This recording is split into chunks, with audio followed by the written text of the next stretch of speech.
Hola, ¿cómo están? Bienvenidos a una nueva edición, Jueves Internacionales. Hoy vamos a hablar de Argentina.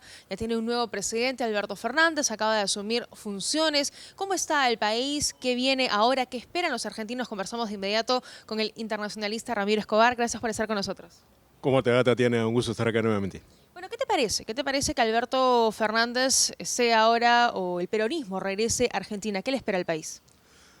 Bueno, el peronismo es una fuerza inevitable en Argentina, ¿no? No se puede entender la política y la historia argentina sin la saga del general Juan Domingo Perón y el movimiento que él funda, que en realidad termina encarnado en un partido llamado justicialista, pero que actualmente tiene varios brazos políticos, ¿no? Cuando tú vas a Buenos Aires, otras ciudades, pero especialmente en Buenos Aires, y hay alguna manifestación, tú ves en la calle 7, 8, 9 o más grupos peronistas, pero esta fórmula, Fernández ha tenido la sagacidad de juntar en unas prácticamente a todos, ¿no?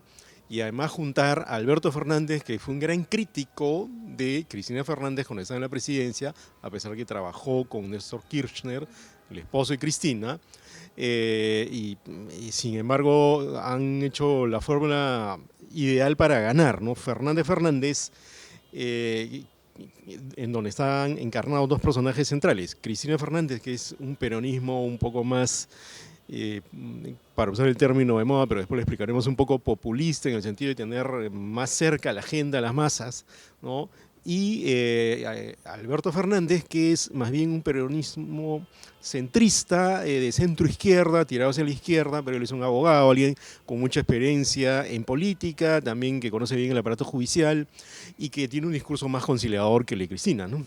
Ahora, pero esta fórmula Fernández gana porque justamente representan ellos una mejor propuesta para Argentina, porque traen, digamos, las salidas a la crisis que está viviendo el país, o ganan porque justamente la gente rechaza a lo que hoy ha dejado Mauricio Macri. Bueno, hay de las dos cosas, ¿no? Lo de Macri terminó en un desastre que casi toda la Argentina, fíjate el dato, ¿no? Es el tercer país del mundo con más inflación, después de Venezuela y de Zimbabue, ¿no? Más o menos 40% anual, ¿no? Algo que no se esperaba y que viene con algo que cargó más la situación, ¿no? Macri cuando entra al gobierno comete un error garrafal que creo que ningún político debe cometer y que de hecho Fernández no ha cometido, es prometer demasiado. Por ejemplo, dijo, la inflación es fácil de solucionar, ¿no? Eso fácilmente se resuelve. Bueno, fácilmente se resuelve y termina con 40%, con 10% de desempleo, con cerca de 40% de pobreza, 4 de cada 10 niños argentinos son pobres, con hambre en Argentina, algo que parece sorprendente, pero es real, no es la primera vez que ocurre.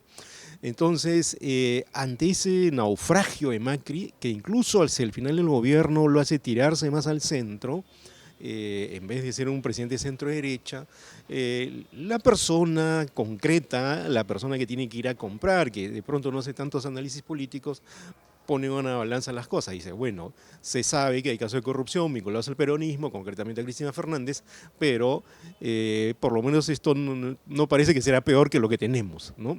Y Fernández ha tenido la habilidad de plantear una propuesta que de momento parece viable y que ofrece cosas tan concretas como aumentar los salarios, como dar prestaciones, préstamos bancarios sin interés a las personas más pobres, como renegociar la deuda, de donde haría caja fiscal para no pagar tanto al Fondo Monetario Internacional y a otros acreedores. Entonces, esto puede resultar digerible, atractivo para una sociedad que está exhausta de la crisis económica, ¿no? Justamente a eso quería referirme, porque los argentinos quieren soluciones ya, quieren soluciones concretas a esto que tú bien has descrito. Y algunos analistas coinciden en que tal vez el principal reto que tiene que enfrentar Alberto Fernández pasa porque la sociedad argentina está acumulando años de frustración. ¿Coincides con ese análisis? Sí, aunque creo que está bastante acostumbrada a eso, ¿no? Si tú ves la historia reciente de Argentina, hay un mito circulante, ¿no? Que Argentina fue el granero de América, que tuvo niveles de desarrollo del primer mundo. Sí, fue bastante cierto eso en alguna medida. Digamos, no se puede desconocer que llegó a un nivel de desarrollo importante, tiene una gran clase media. Por ejemplo, un dato que a veces se olvida, Argentina tiene varios premios Nobel, ¿no? que es el signo de un país que tiene cierto nivel de desarrollo, una buena educación, una clase media ilustrada, con niveles educativos importantes, pero yo personalmente creo que ese torbellino de dictaduras que tuvo, sobre todo la de Videla y Galtieri, antes hubo otras, a partir de la década de los 60, 70, dañó mucho la moral a la sociedad y a la economía argentina. Luego vino Alfonsín, luego vino Menem, hubo un sub y baja, Menem liberaliza la economía, luego viene de la Rúa, pretende moderar eso porque la situación se volvió desastrosa, luego viene Néstor Kirchner, dos gobiernos, luego Cristina Fernández. La época de Kirchner no fue mala en términos económicos. El problema es que eso se puede hacer cuando hay un boom de los commodities como el que se disfruta todavía un poco en Perú, en Bolivia y en otros países, ¿no? Pero cuando eso empieza a bajar, ya las cuentas no cuadran. Si a eso se suma la corrupción, ¿no?, que es un mal endémico en Argentina, como en Brasil, en Latinoamérica en general, entonces tienes una suerte de, digamos, electrocardiograma que funciona como en sub y baja en cuanto a la esperanza que tiene el propio argentino en su sociedad, a la economía y a la manera como se maneja la política. Entonces, en ese momento me pareció los peronistas casi diciéndoles, miren, nosotros sabemos hacer las cosas y este señor no es exactamente Cristina, pero Cristina va a estar ahí para quienes quieran tenerla ahí y de hecho va a manejar el Senado, por ejemplo. Claro, claro, eso es un punto importante y sobre todo no tienen una crisis institucional tan profunda como sí se repite en otros países. ¿Crees que esto se parece en algo a lo que ocurrió ya en el 2001, cuando Argentina también se vio sumida en una profunda crisis económica y política y cuando estaba Fernando de la Rúa al frente, ¿no? ¿Podríamos decir que son dos presidentes no peronistas que han llevado al país a una debacle? Bueno, el único presidente peronista, o perdón, no peronista que ha sobrevivido a su mandato en los últimos años ha sido, el único en realidad en la historia de que está el peronismo en la cancha, ha sido Macri, ¿no? Yo estuve en Argentina como periodista cuando cayó de la Rúa a los pocos días y era un desastre, una desmoralización, las cosas eran súper baratas para nosotros los peruanos y tú recordarás, de la Rúa sale un helicóptero de la Casa Rosada. No es el momento de eso ahora, ¿no? Creo que Fernández ha hecho un juego ajedrez bastante sutil para tener un ala, digamos, que podría rotularse como radical, identificado con Cristina Fernández, ¿no? Pero buena parte de sus ministros son jóvenes, son tecnócratas, ¿no? Son gente más allegada a él. Hace un rato vi que se había reunido feliz en la Casa Rosada con una delegación de Estados Unidos. Bolsonaro amenazó con no mandar a nadie, terminó mandando un vicepresidente. El Fondo Monetario, según trascendidos, sin confirmar, ya habría conversado con los emisarios de Fernández, Alberto Fernández. Entonces está tratando de armar un programa, si quieres, un poco heterodoxo, pero que creo que es el que hubiera tenido que armar Macri si probablemente ganaba, porque no daba más por el otro lado. Entonces alguien tenía que hacer este tipo de esquema, ¿no? Y creo que el peronismo se ha vendido eficientemente como un grupo con experiencia política que puede tener muchos retazos, pero que a la hora que tiene el poder al frente se junta y hace una propuesta que para una buena parte de la sociedad argentina es atractiva. ¿Y esto es atractivo mirando un poco el panorama hacia afuera, mirando hacia el barrio latinoamericano que anda todavía bastante convulso? Chile, Ecuador, Brasil, mismo Perú, Bolivia, por ejemplo, ahora que acaba de recibir, digamos, Argentina al expresidente Evo Morales como asilado. ¿Cómo lo ves? Bueno, la llegada de Evo Morales a Argentina es bastante sintomática, ¿no?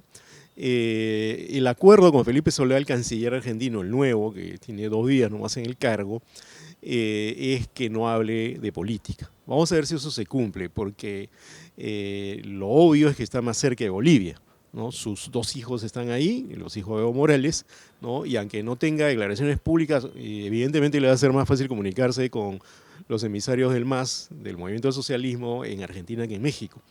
Creo que el gobierno de Fernández va a generar cierta turbulencia por tomar la decisión express, digamos, de primero aceptarle el asilo, luego el refugio.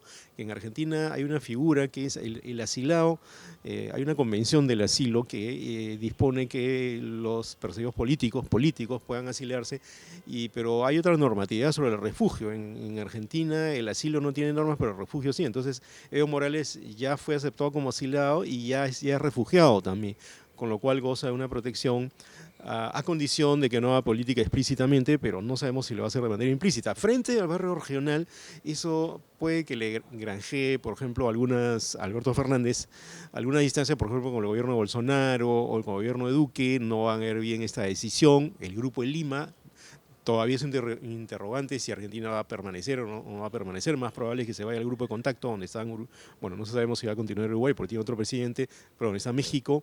Entonces probablemente a ese nivel va a mantener una actitud un poco intermedia, no digamos, de harta cercanía con Nicolás Maduro, que ni siquiera ha ido a la juramentación, pero sí distante también de las posiciones más duras contra Venezuela, ¿no? ¿Cómo ves, para ir finalizando, el rol de Cristina Fernández, ¿no? Ese personaje en las sombras como vicepresidenta, ahí un poco aprovechando esa inmunidad que le da el cargo, ¿no? Para evadir un poco o retrasar por lo menos los juicios que tiene en su contra. ¿Cuál va a ser el rol real de ella en ese gobierno? Bueno, Cristina va a manejar el Senado, donde el Frente para Todos, que es la expresión peronista en esta elección, porque el peronismo para cada elección tiene una o varias versiones o varios paquetes electorales. Este ha sido el ganador porque ha aglutinado casi a todos.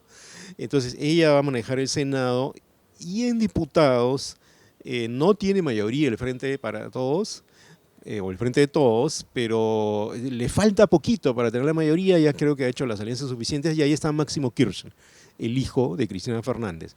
Entonces, lo que parece que va a haber, el esquema de poder es, el Ejecutivo lo maneja Alberto Fernández, con mucha gente allegada a él, y las cámaras van a ser manejadas por Cristina Fernández, por la Cámpora, que es un grupo vinculado a Cristina Fernández, por Máximo Kirchner, y entonces probablemente incluso haya tensiones en algún momento, hay exigencia de los sindicatos, la oposición macrista va a estar ahí, la oposición de otros partidos también, pero hay algo que ha dicho Fernández que parece que va a señalar algún derrotero, no solo a nivel político, sino judicial, ¿no? No sé si recuerdas en su discurso de investidura, dijo que no quiere nunca más, y lo repitió, nunca más persecución política a nivel judicial, ¿no?